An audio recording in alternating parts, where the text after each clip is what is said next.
Hello friends, કેમ છો? તમને બધાને જય અંબે. તો આજે આપણે સ્વીટ રેસીપી હું તમારી સાથે શેર કરીશ. તો એના માટે ચણાનો લોટ લીધો છે 1 કપ. તો એને પહેલાં તો આવી રીતે એડ કરી દઈશ. ચણાનો લોટ કોઈ બી રેસીપી બનાવો ને તો એને હંમેશા ચારીને જ લેવાનો. તો મેં ચણાનો લોટ લઈ લીધો છે, હવે એને ચારી લઉં. તો આવી રીતે નીકળે એને આપણે સાઈડ પર કરી દઈશું. તો હવે આમાં આપણે ઓરેન્જ ફૂડ કલર એડ કરીશું.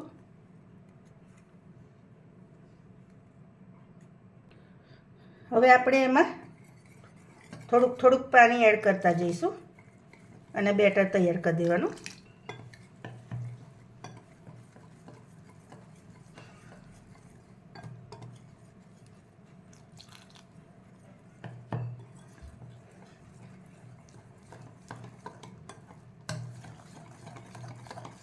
આવી રીતે પ્રોપર બેટરને હલાવી લેવાનું તમારે.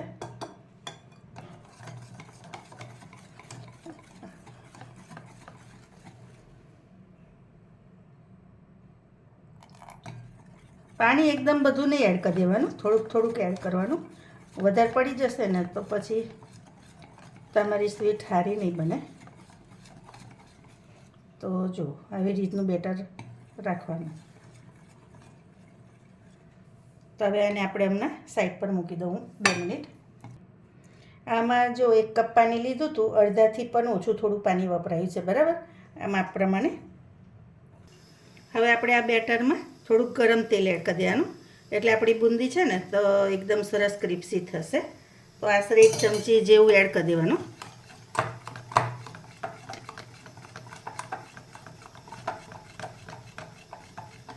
હવે બીજી સાઈડે તેલ મૂકી દીધું છે મેં. હવે ફ્રેન્ડ્સ, આવો કાણાવાળો ટોપો લઈ લીધો છે અને તેલ વધારે ગરમ થવા દેવાનું.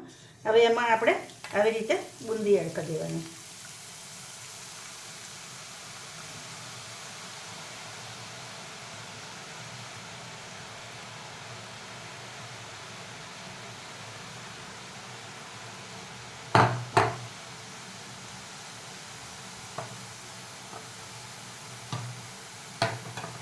હવે આપણે એને થવા દેવાની.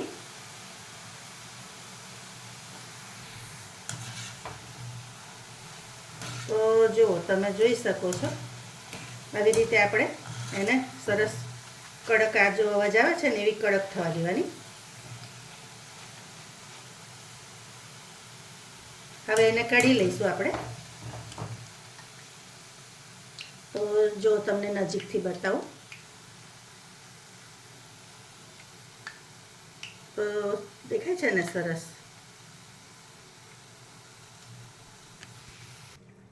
હવે ફરી પણ એવી રીતે બીજી કરી લઈશ.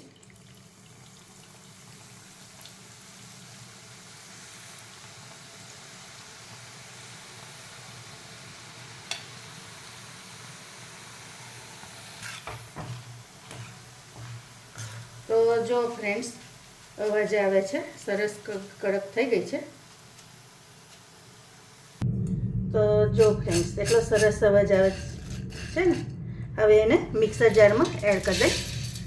એને આપણે થોડુંક પીસવાનું છે, પણ એ ઠંડુ થાય ત્યાં સુધી અત્યારે રહેવા દઈએ. ત્યાં સુધી આ બીજી સાઈડે હું ચાસણી બનાવી દઉં. હવે આ ખાંડ છે એ એડ કરી દઈશ અને થોડુંક પાણી. 1 વાડકી તમે ખાંડ લો ને તો અડધી વાડકી પાણી લેવાનું, એ માપ રાખવાનું. હવે એને આપણે થવા દઈશું. તો હવે ચાસણીમાં પણ ઓરેન્જ ફૂડ કલર એડ કરી દઈશું અને થોડોક એલચીનો પાવડર એડ કરી દઈશ.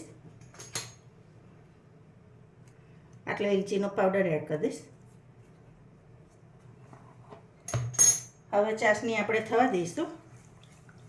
તો જો આવો કલર થવો જોઈએ.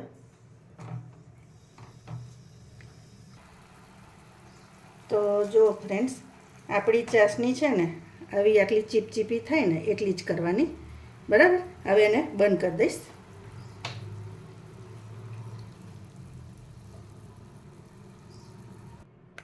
તો જો એને પલ્સ મોડ પર આવી રીતે પીસી લીધું છે. હવે આપણે એને ચાસણીમાં એડ કરી દઈશું. હવે આ મિક્સ કરી દઈશું આમાં આપણે જે પીસ્યું હતું ને એ બધું જ.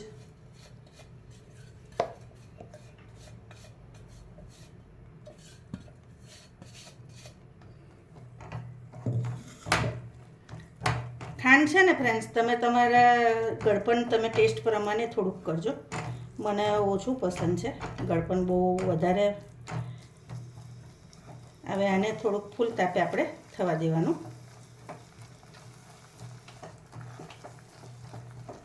બહુ ફૂલ એ નહીં રાખવાનો ને બહુ મીડિયમ એ નહીં, એવા તાપે તમારે કરવાનું.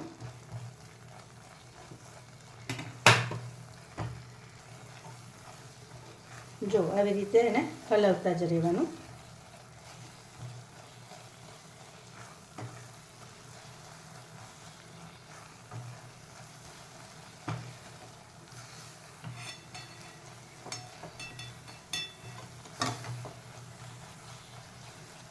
અત્યારે સુગંધ પણ બહુ સરસ આવે છે.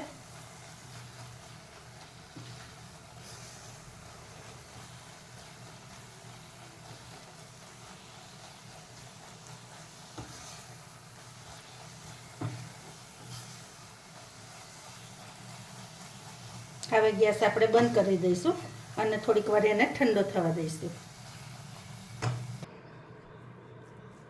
તો ફ્રેન્ડ્સ, આ થોડુંક ઠંડુ થઈ ગયું છે. હવે એના ગોળા કરી લઈશ.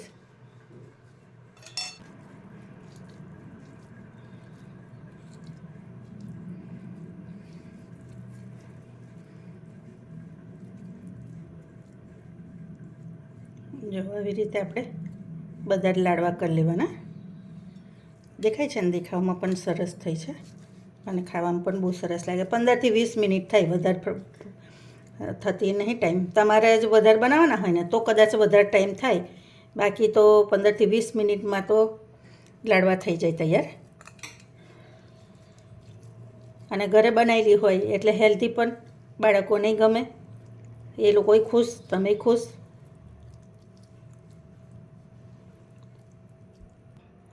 તો જો ફ્રેન્ડ્સ, એક કપ લીધો તો મેજરમેન્ટથી, તો 7 લાડુ થયા છે. એટલે તમારે એ પ્રમાણે મેજરમેન્ટ કરીને તમારે જેટલા લાડુ બનાવવા હોય ને એટલા બનાવવાના, બરાબર. તો હું તમને એક તોડીને પણ બતાવું કે કેવા થયા છે. તો જો કેવા સરસ થયા છે, જોયા.